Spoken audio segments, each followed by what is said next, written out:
ఏమైంది నాన్న? నువ్వు కొట్టానంటే చెప్తాను నాన్న. సరే చెప్పు నాన్న. నాన్న ఈసారి ఎగ్జామ్ లో ఫెయిల్ అయిపోయినా నాన్న. ఏం కాదులే నాన్న, సప్లీ ఎగ్జామ్స్ లో రాద్దు కానీ. ఏమో 500 ఎత్తుకరా. ఇదిగోండి 500. ఇదిగోండి ఎగ్జామ్ తీసుకొని తొందరగా పని చూసుకో, తొందరగా పోయి తీసుకున్నా. నీ ఫ్రెండ్స్ తో పోయి ఎంజాయ్ చేయపో. థ్యాంక్ యూ నాన్న. ఏమైనా కాఫీ తీసుకోరా. ఇదిగోండి వస్తున్నాను. చేతులు ఖాళీగా లేవు, కాఫీ.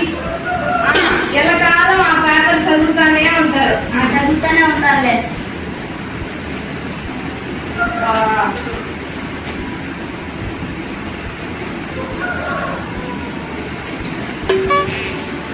ఈసారి నేను మంచి మార్కులు తెప్పించుకున్నా.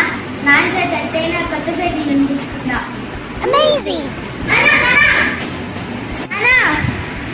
ఏమిరా నాన్న, నేను 96 మార్క్స్ తో పాస్ అయ్యాను నాన్న. నాకు సైకిల్ కొని నాన్న.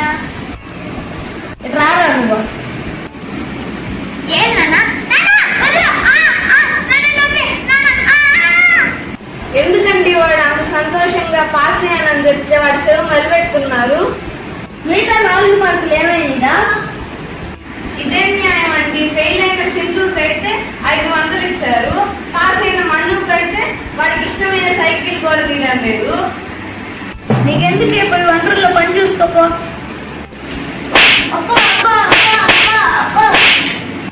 అబ్బా ఎంత బాగుందో. ఏమి ఇంకా ఇక్కడే ఉన్నావు? అబ్బా ఈ కళ్ళు నిజమైతే ఎంత బాగుందో.